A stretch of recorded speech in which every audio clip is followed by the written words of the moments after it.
artist Leslie Mendelson joins me. She did a duet with Jackson Browne. She sang with Bob Weir. She opened up with The Who. Oh, so many great surprises, so many great insights into the music industry.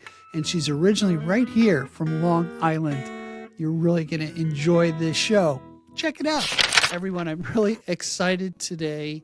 I always talk about the wellspring of talent from Manhattan to Montauk. I came across Leslie Mendelson on Instagram, and I was just telling Leslie she was in my head all day, which sounds kind of creepy, but not in a way. But her music, what you'll find out today, we always are curious about the person behind the music, but you'll hear a diverse sound, a beautiful voice, great songwriting, and she's brushed elbows with a few famous people, which we'll get into. And she is a Grammy-nominated artist. And I'm so happy to have Leslie Mendelson on the Long Island Sound. Hi. Welcome. Hi. How are you? I'm good. How are you doing? Good. Great to have you on the show.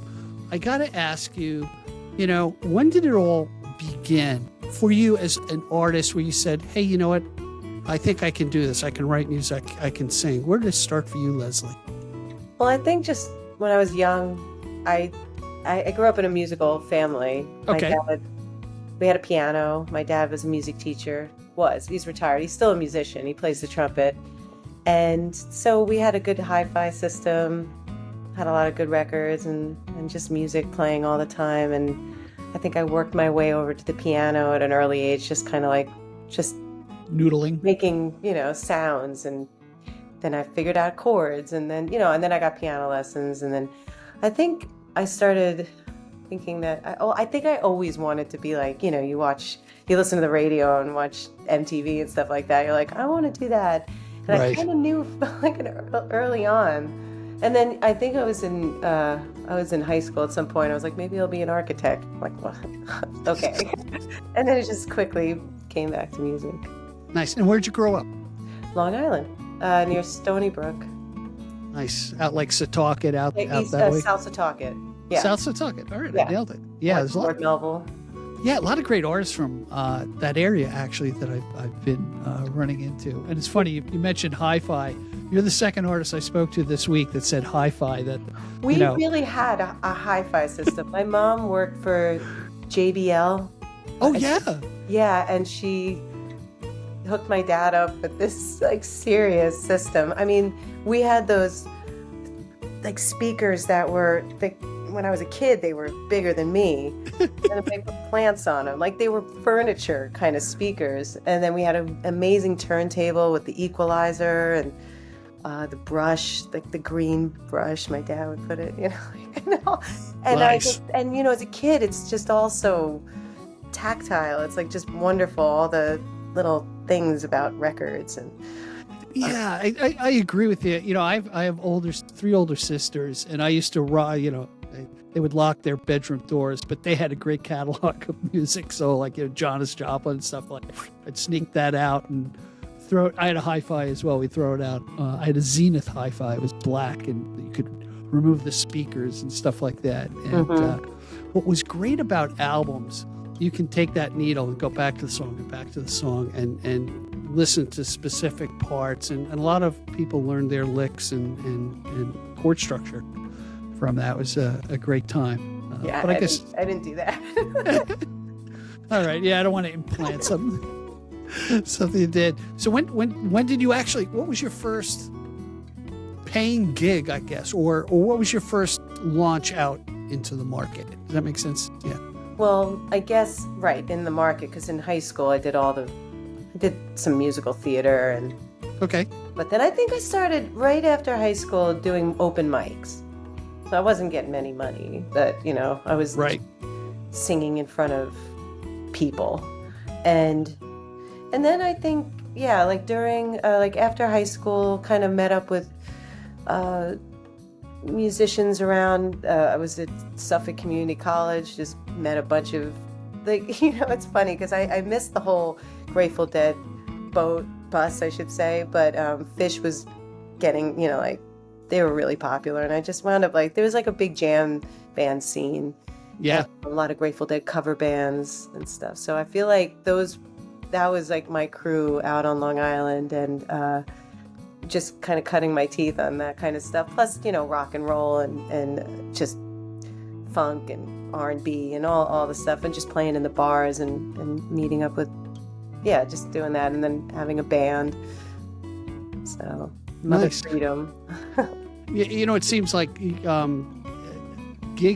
doing open mics are like the common denominator of launching a lot of careers, of getting the gusto up to perform in front of people. That's a huge step, and what a great opportunity. And it exists now today too. There are a lot of open mics. I went out to an open mic at People's Pub out in Bayport. Actually, it's a guy who follows you, David Marsh. And he had, David Marsh from Miles to Dayton. Mm-hmm. Great guy. I had him on the program. Real sweetheart.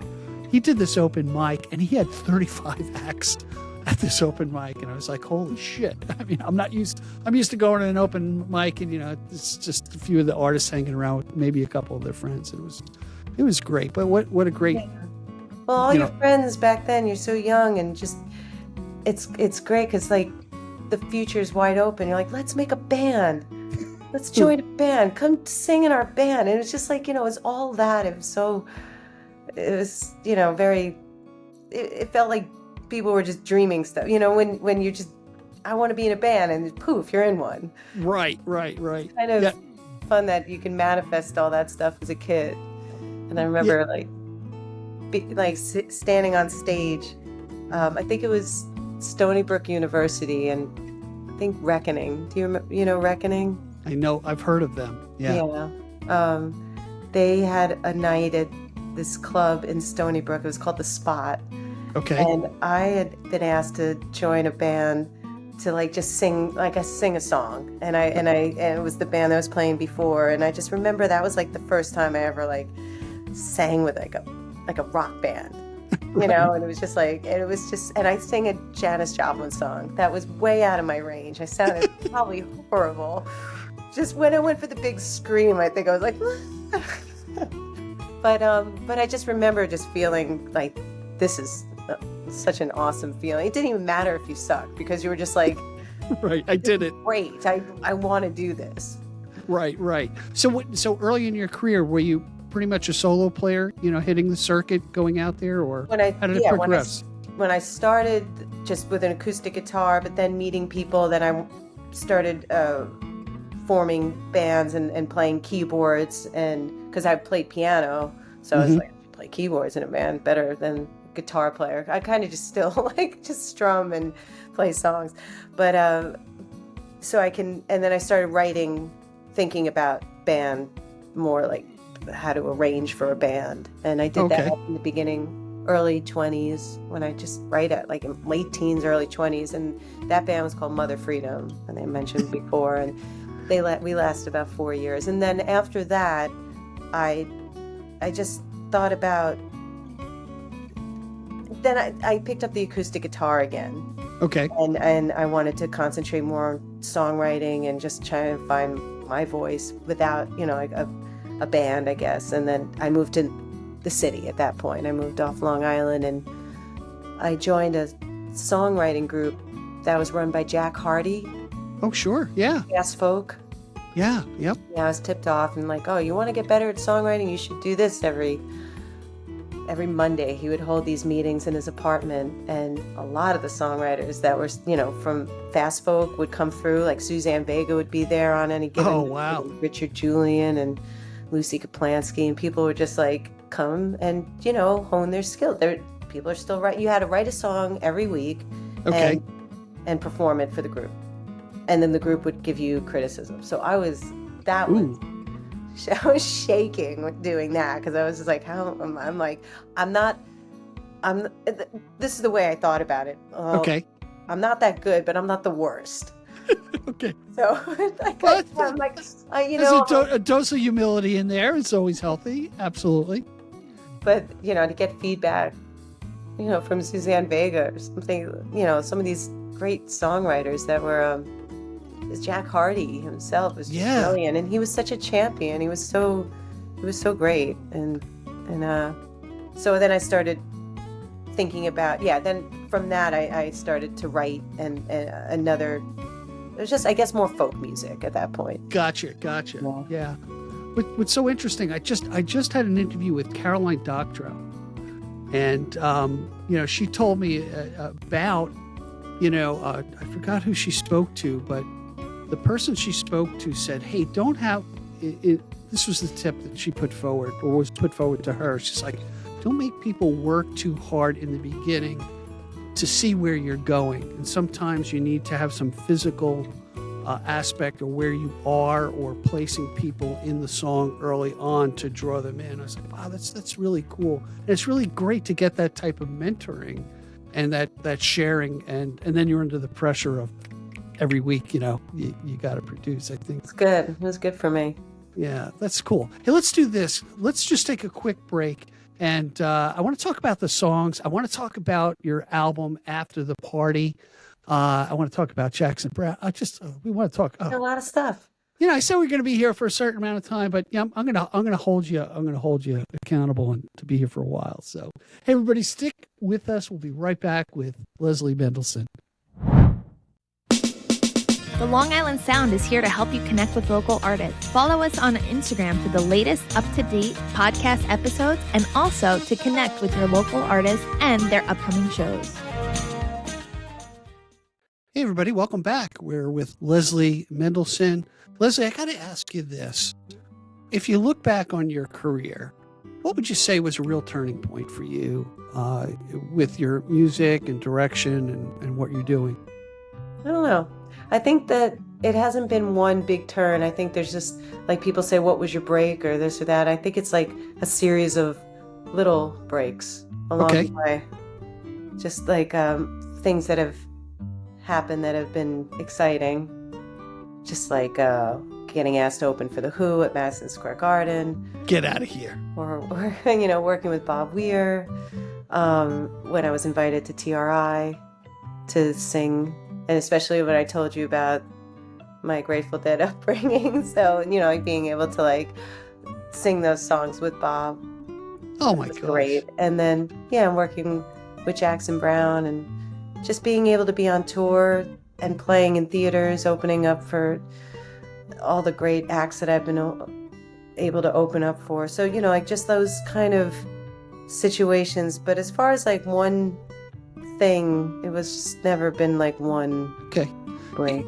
You know what I find interesting, and by the way, I saw the duet you did with Jackson Browne, and of course I'm texting that to my buddy that guess who I'm interviewing tonight, because I found the song so beautiful, and it was great, and I just in me finding you on social media.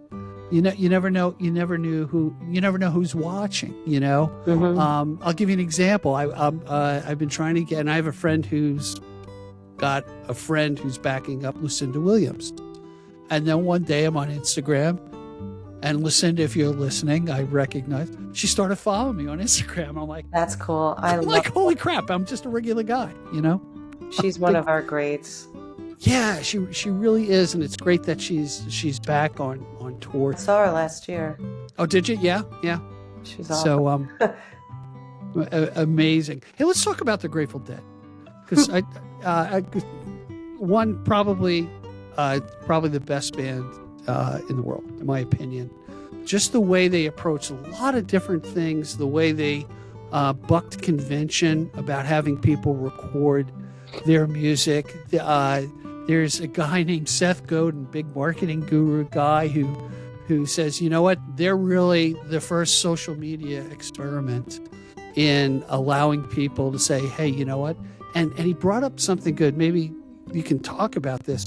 In the beginning, they weren't playing big stadiums and large crowds, but what they were able to pull off is having people come to see them, a tribe of people, right? Who didn't see them once and said that was great, saw them 10, 20, 30, X number of times. And he equated it to, because they do something different. It's not the album. It's more than that, which, All right, let me ask you this, and there's a couple of things that I'm jumping around a bit. I apologize. You're singing your songs. You're singing them 1,000 times in front of people. How do you deal? Does this sound strange? How do you deal with that? Well, I think that there's just, I don't know if I'm singing to the same people or different. Okay. I'm usually singing to different crowds, like different cities, but even if I'm singing to people, like I know that when I've seen a band or a person that I love, I can't wait to hear the songs that I like. Right. I don't care if I hear them all the time. James Taylor will do the same. Oh, yeah, gosh. Or, all the greats do, because a good song. And then I think when you're playing it, you're always finding new ways to sing it. I always try to say, well, how did I sing it better tonight? Can I sing like all the things I want to sing? Can I embellish on parts that sometimes I can't get to maybe on a certain night for whatever reason? Mm-hmm. Can I do it tonight? And sometimes like, yeah, I nailed it tonight. So I feel like even though it's a song I've sung a million times, it never feels boring to me. Great.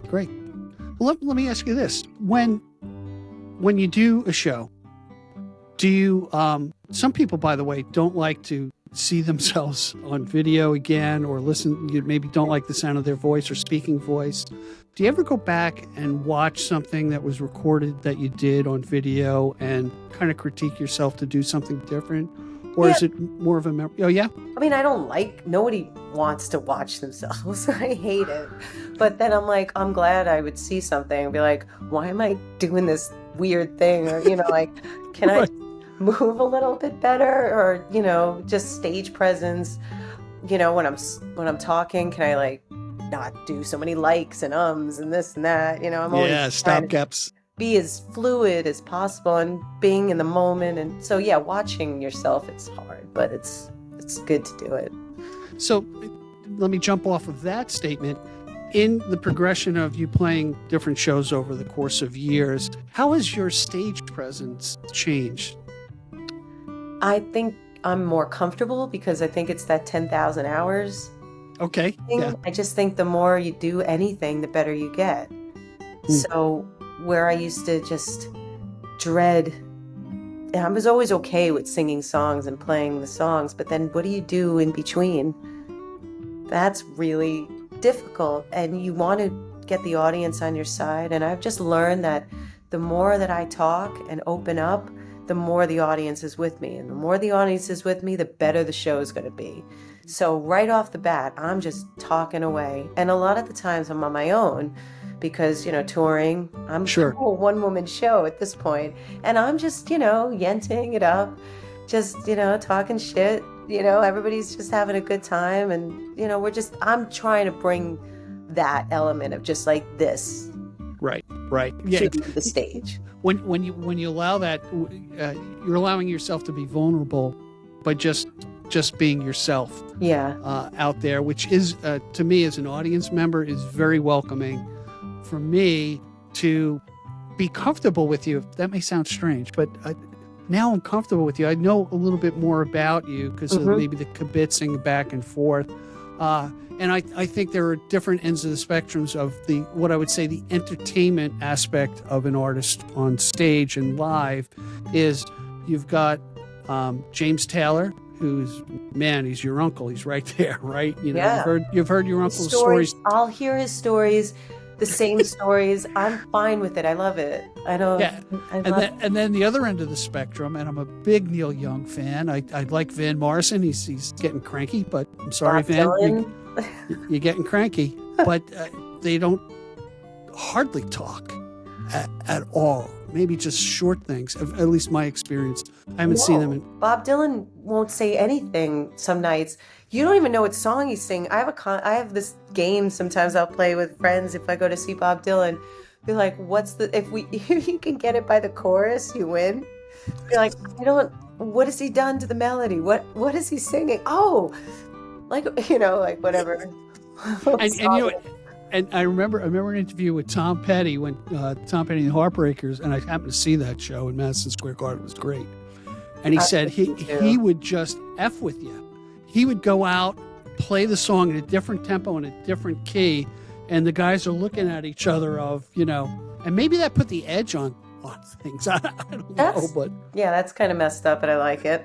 well, because he can. Like, Yeah, because he can. Exactly.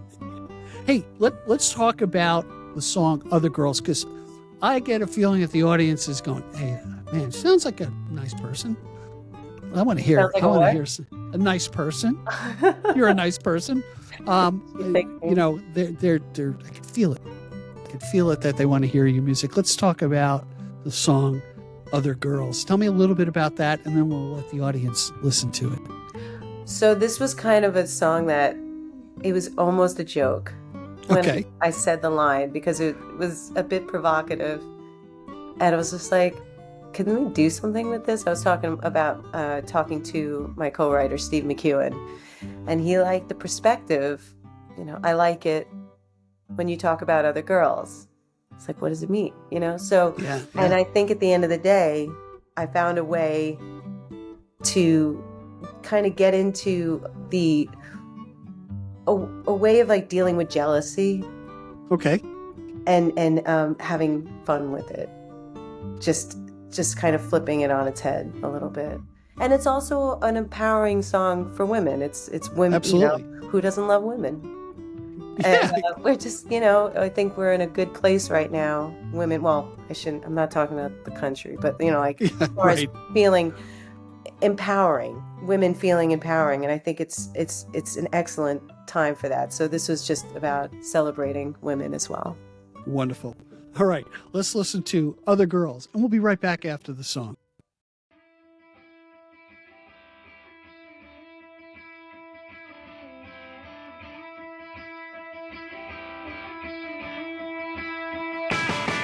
I like it.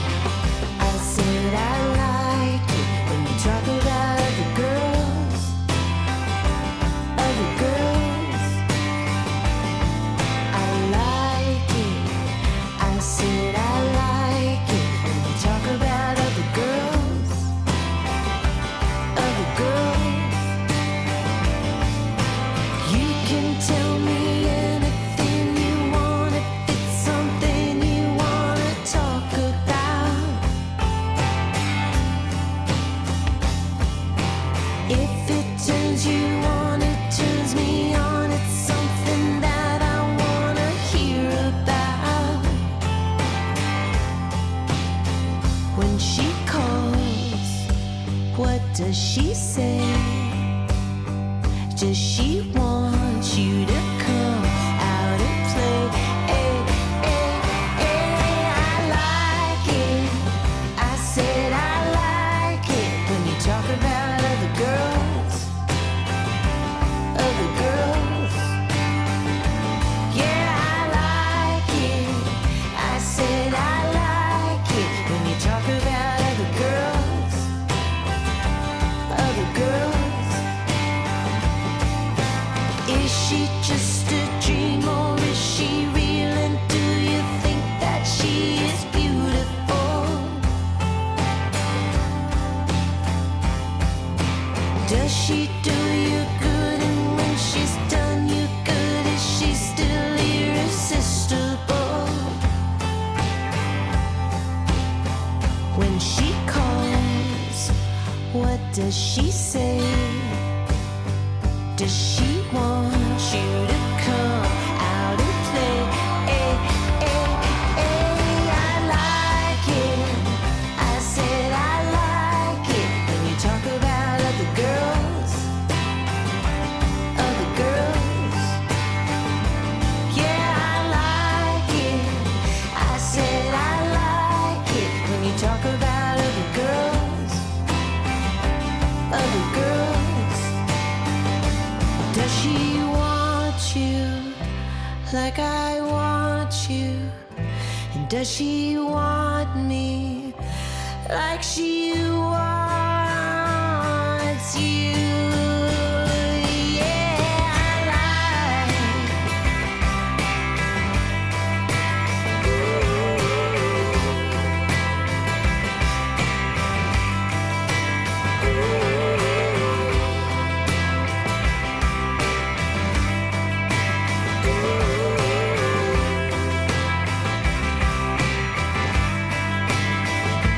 Yeah, I like.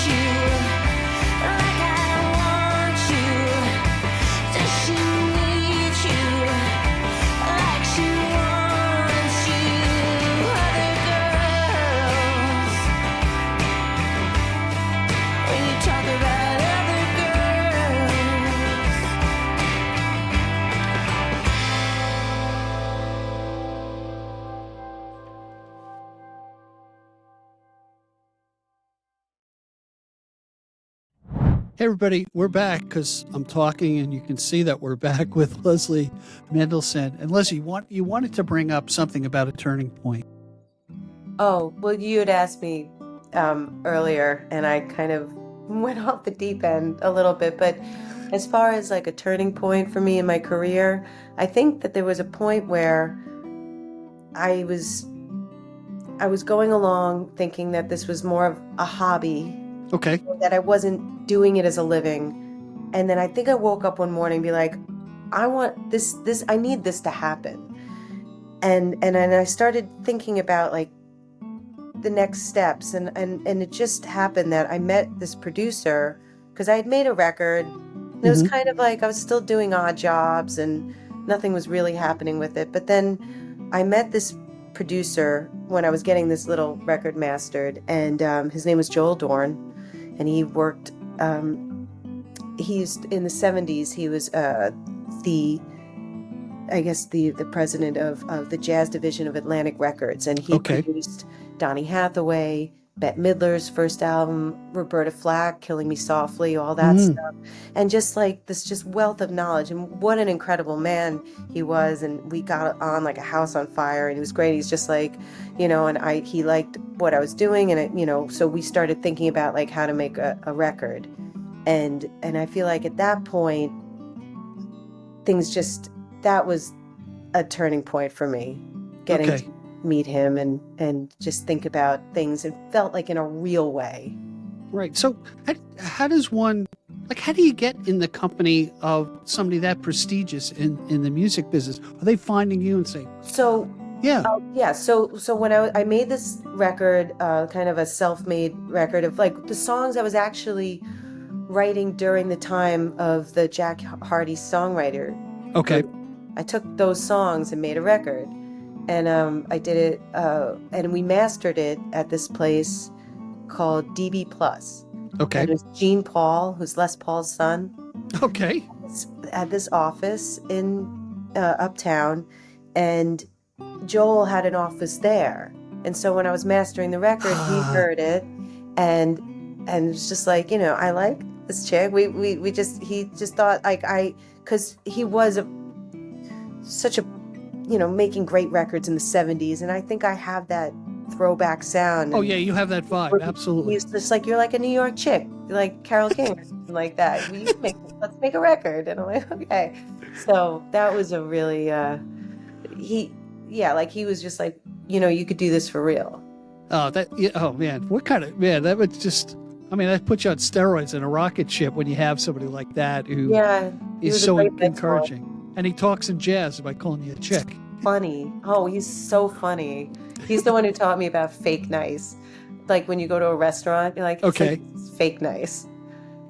You know exactly what that means. I've been there. And he's just, he had a million stories and he's like, I'm like, do you play an instrument? He's like, I play the telephone, because he produced records, but he didn't play instruments. He just had a million lines.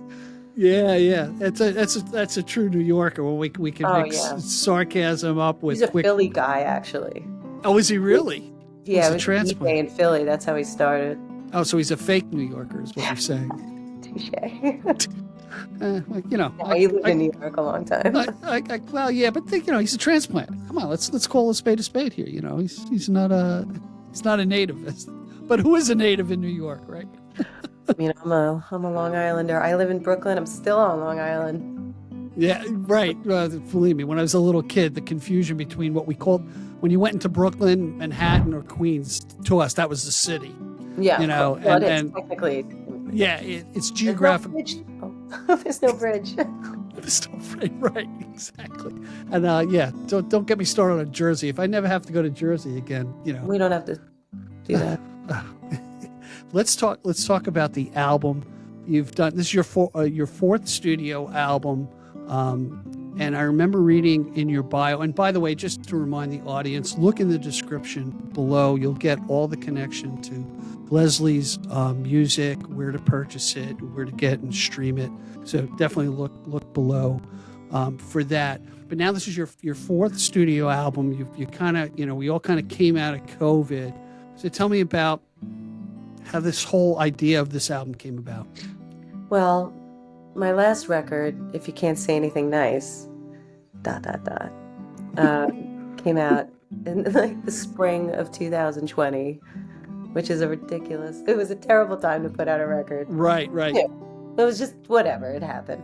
But that record came out of, I think, the 3 years prior to that, where, with the 24-hour news cycle and just a lot of anxiety, and that was kind of my like record where I just feel like not like a primal scream record, but like where I was really just like voicing a lot of my angst, anger and angst and fears and frustrations, and that just kind of came out. It was really influenced by John Lennon's first solo album, Plastic Ono Band, and the feelings that he was portraying on that record, plus the way it sounded. We did it stripped down, like drums, bass, guitar, piano. That was it. Core, yeah. Very, very little production, but it was produced. But just keeping it like that. Anyway, so that was a very heavy record, and then promoting the record, talking about it a lot, was like, I was like, okay, I'm ready to like move away from this. And I think After the Party, which first of all was inspired by Andy Warhol's, he has a piece called After the Party, and it's a great picture of a table with empty glasses and cigarette ashtrays, and it's just No, I gotta pull that up. Okay. And then that's where the song came from too, and just like kind of imagining that glamorous factory, annual factory party, or like a Velvet Underground. That kind of wanted to be in that place, especially when I'm like hanging out in my apartment, isolated. You're like, this just, everything sucks. Right, I'm with you. Trying to think of like a better existence, and a lot of those songs were thinking outside of like, let's get out of here, like let's go. And I feel like it's a departure from the heaviness that the last record had, and this feels like a lot more light, because I feel like I was looking towards more of lightness. Gotcha. Yeah, it's just a different attitude. And I got to ask you this, because I noticed that you have 3 different producers, like a trio of producers on this album. How does that happen? Was it purposeful? Was it circumstantial that it just happened? I'm curious about that. Circumstantial, and it, like, I took advantage of some opportunities that came my way. Okay. And so Steve McEwan is one of the producers. He's a constant through both. I was thinking about producers for the record, and Tyler Chester's name came up through, I was talking to a friend, Bob Glob, who plays bass with Jackson Browne. He was like, you'd be... Oh, the guy with the big white beard. That guy? That's Leland Sklar. Oh, okay, wrong guy. Bob Glob, we call him Bob Glob, has Bob Glob. a little bit of a more trim beard. Okay, got it. He's played on everything. If you look him up, I mean, he's done it all. He's nice, great bass player. And he was mentioning Tyler Chester as a great producer, an idea, somebody that I could work with. And he worked with Madison Cunningham. He did some of her stuff. And so we got together and did a few songs, and they sounded great. And then I got this opportunity to work with Peter Asher. Okay. Oh. So I was just like, well, I want to work with Peter Asher. And so we wound up doing some songs. And at the end of the day, I had about 10 songs. And I'm like, this works, And I just put them together because they all sounded cohesive. Nice. I'm the constant. We did it at the same studio, which was done at Groove Masters at Jackson Browne studio. And then I'm a constant, Steve's a constant, and we wrote all the songs, and I feel like it all worked. Nice. All right, that's cool. Hey, you know what? And I was telling you about this, that you were in my head and your music in my commute to work this morning. Good. And one of the songs that I want to hear next is "Have a Little Heart," and just to tell the audience, I found it such a beautiful song that really made me think about many things, and the different phrasing you used just with that word jumped out at me in different ways. Tell me a little bit about that. And I want to know what was making you think about. it two things. One, have a little heart, like, almost talking to a person, say, have a little empathy, have a little heart, where are you? You cranky old bastard, have a little heart, show me some love, right? That was one aspect of it that I caught. And the other aspect is the offering of the heart of you as the singer saying, have a piece of my heart. And then the other thing That's beautiful. I love that. Okay. And then the other thing that ran just before we got on to this interview, I'm thinking of Janis Joplin, and take another piece of my heart, which has a lot of ramifications. So those triplets ran through my mind. So good, because it's in 3/4. Yes, and I was going to say that. Nerded out so hard. Okay. So you're right on about all that. Thank you. It's actually the first song that came out of not doing anything when the pandemic started. I mean, I'm talking about, nothing. It was a big snow day. So yeah. Maybe we should do like a little bit of writing or something. Just do something. I should be thinking about the future. And this kind of my sister was. It was a couple of things. It was an older song that I revisited. And I was just and changed the whole thing. So it was kind of like it wasn't even in 3/4. That the whole, it was just different. There was just a little bit of a melody line. Even the words were different. So anyway, so I thought, but I liked the way it felt. And then the words came from that sentiment, just about being more open. I think I have a tendency to be abrupt and a little cold and short with the people I love. And my sister and I were having a conversation, and she said, you're turning into a female Larry David. Ooh. How apropos at the end of that season, right? I haven't seen the rest of it yet. I'm only four. I haven't seen this season yet, and because I don't have HBO Max or whatever it's on. But I'm going to, because I'm seeing all these damn teasers. No, I know. I saw that Bruce Springsteen meet. I was like, I can't wait to get what? Oh, thanks. Thanks for the spoiler. Thank you. It's everywhere. Come on. Anyway. So, just that kind of, it really made me think about all of the things that we were just talking about. And just slow your roll, open up. Have a little patience. Nice. All right, so introduce the song. And now you're going to hear from After the Party. This is Have a Little Heart.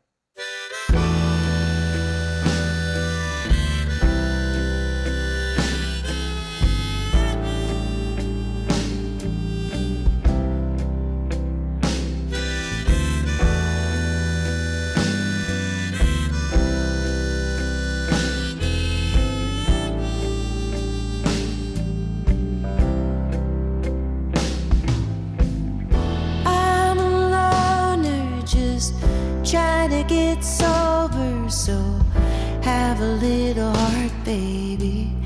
Have a little heart, baby. There's a weight hanging on my shoulders, so have a little heart, baby. Have a little heart, baby. Don't write me off, 'cause I'm down on my luck. So please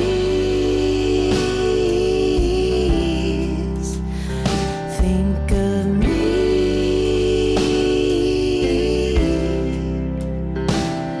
before I fall apart. Won't you have a little heart? Won't you have a little heart?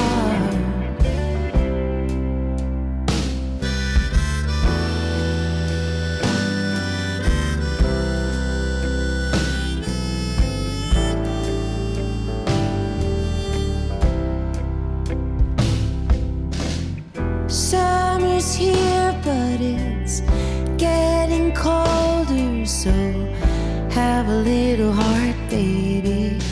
Have a little heart, baby. In my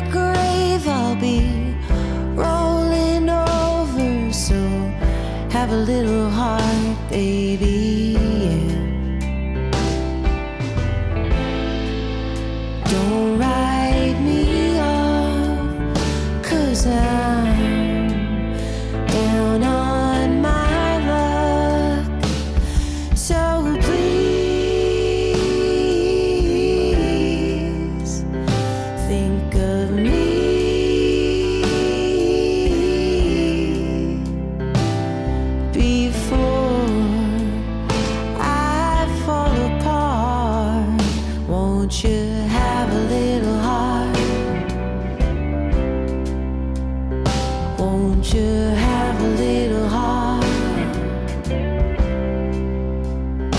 Have a little heart. Have a little heart. 'Cause everybody needs a little loving. Everybody needs a little love. So won't you have a little heart? Have a little heart. Won't you have a little heart? Have a little heart. We are back with Leslie Mendelson. Leslie, I'm looking at your tour dates online, literally right now. You're like everywhere. So I'm going to run down the list. All right, just because why not, right? So I don't have the April dates, but I have the May 18th. You're at the Kessler Theater in Yes. Dallas, Texas. That's going to be a big party with Rhett Miller. Okay. Eric Nadal, who's become a friend. He's the announcer for the Texas Rangers. Okay. He's a music guy too, and this is a big birthday party that he's having, and he's got Rhett Miller playing from the old 97s, and I'm opening the show. Nice. Have you played in Texas before? Yeah, Oh, okay. I played in Galveston. Oh, Galveston. Galveston, oh. Hey, was that written by who was that written by? Jimmy Webb. Yes. Good friend of mine, Pete Mancini, is like Pete Mancini. I got to plug him real quick. Pete Mancini is a great singer-songwriter. He's like the Guy Friday for Jimmy Webb. Oh, And he actually opens up for Jimmy and does his own stuff. And I've had Pete on the show. And just a quick spot about Pete. I know it's about you, but so Pete, you sit back. I do this interview with Robin Wilson of Gin Blossoms, right? And I know the Gin Blossoms, but I'm not deep into the Gin Blossoms. I remember the interview with Pete. He says, "Oh, they inspired me." So I said, "Hey, Pete, can you co-host with me?" Right? And I'm telling you, the gods were looking over us because I had used my phone as my camera, and somebody called me in the middle of the interview, and I was like, "Oh shit!" And Pete picked up right on it. He saw I was like tied up, and he continued with the interview. It was beautiful. Anyway, wow. Jimmy Webb, another great One of my favorites. songwriter. Huge influence. Got to get Jim Webb on the show. Anyway, then on Friday, May 17th, you're at the Rose Chapel in Fort Worth, Texas. Then May 22nd, the Fremont Theater in St. Louis Obispo, California. Crest Theater. That's going to be opening for the Wallflowers. Come on. Those next 3 dates, yeah. So after Texas, I'll be opening, and I did a bunch of stuff with them last year. Yeah, he was very complimentary of your voice in your bio. So that's cool. Yeah. Tell him I said hello. If he wants to talk to a schmuck from Babylon. They're I'm nice always- schmuck, though. I'm always available. So that was the Crest Theater, right? Whatever it says, yes. Yeah. June 2nd, you're at Holt Center for the Performing Arts in Eugene, Oregon. What? What are you laughing at? I'm just laughing. It's just all over the place. I know, right? What? It's just play. I love it. That's great. Then Yeah. you're at the Goddard Center for the Visual and Performing Arts in Ardmore, Oklahoma. And then you come back east to the Keswick Theater in Glenside, Pennsylvania. And then where I, God willing, will see you on Wednesday, June 26th at City Winery in New York. Album release party. Nice. In your hometown. Yeah. And then Thursday, September 19th at the Iredell Arts. There's a bunch of stuff in between then, so Well, we got to update. Send them to my website. Yeah, you got to update the website. We got to talk to the PR people and say, come on, get on this. Definitely. Especially after this interview. I mean, droves of people are going to be just looking for Droves. you. I hope so. I can dream, right? Hey, I think it's good. It's positive manifestation. That's right. You got to picture it, and it will come. And now I'll be serious. I'm telling you, in the past month and a half, there are certain people in my life that have been extremely encouraging, and I've had, just like you said, it wasn't one big thing, but these little things have happened to me with this podcast that just like, oh my God, good. It's finally something's happening. It's great. It's a lot of fun, and you're part of it, so I appreciate that. I really do. Let's talk about the rock and roll song, and let's let the peeps hear it. So tell me a little bit about that, and then we'll jump right into the song. So yeah, another song on this album called Rock and Roll on the Radio. And this just was like a fun song inspired by driving around looking for good rock and roll on the radio. And it's just as simple as that. And I play harmonica. It's a real jangly song, and it's fun to sing. It was fun to record. We got to do that. That was one of the Peter Asher tracks as well. And we have Lee Sklar on bass and Jim Keltner on drums and John Jorgensen on guitars and Steve and myself. I'm on harmonica and acoustic guitar. Nice. I remember when I heard this song, I'm thinking Neil Young with the harmonica, because you start off with harmonica, right? Yeah. And then, so what this is, I'm not a critic, okay? But what really kind of caught me was the grittiness of you. I wouldn't realize it was you playing the harmonica, and then moving into your melodic voice was a good transposition. Does that make sense? Yeah. Yeah, that's. I like it. Yeah. You could be a critic. Everyone's a critic. I know. I'm married. Oh, hey, whoa. Oh. Let's listen to Rock and Roll on the Radio. We'll be right back with Leslie Mendelson. Stick with us, everybody.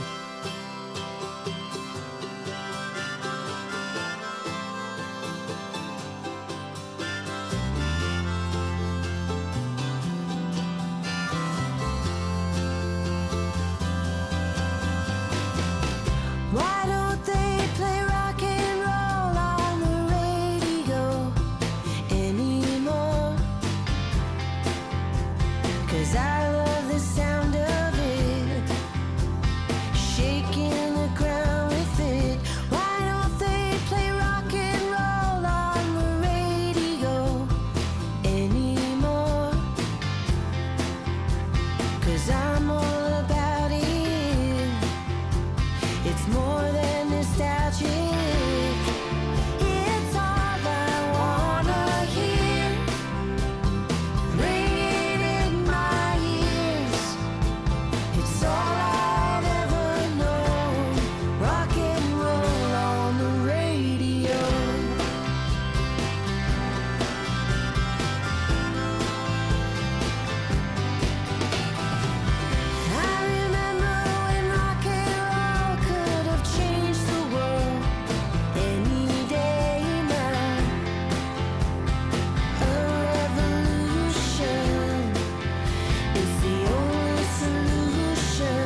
It's all I've ever known. It's all I wanna hear, ringing in my ears. It's all I've ever known. Rock and roll on the radio. Rock and roll on the radio.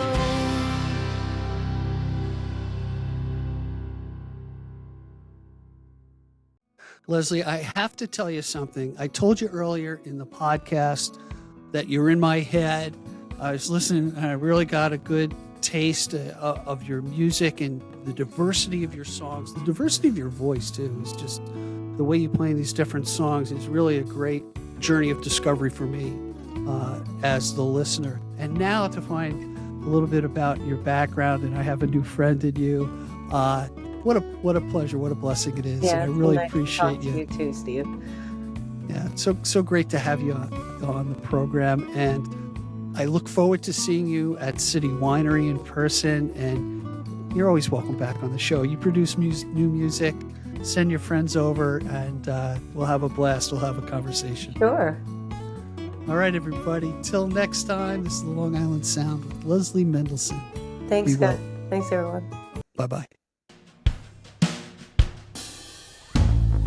Thank you for joining us today.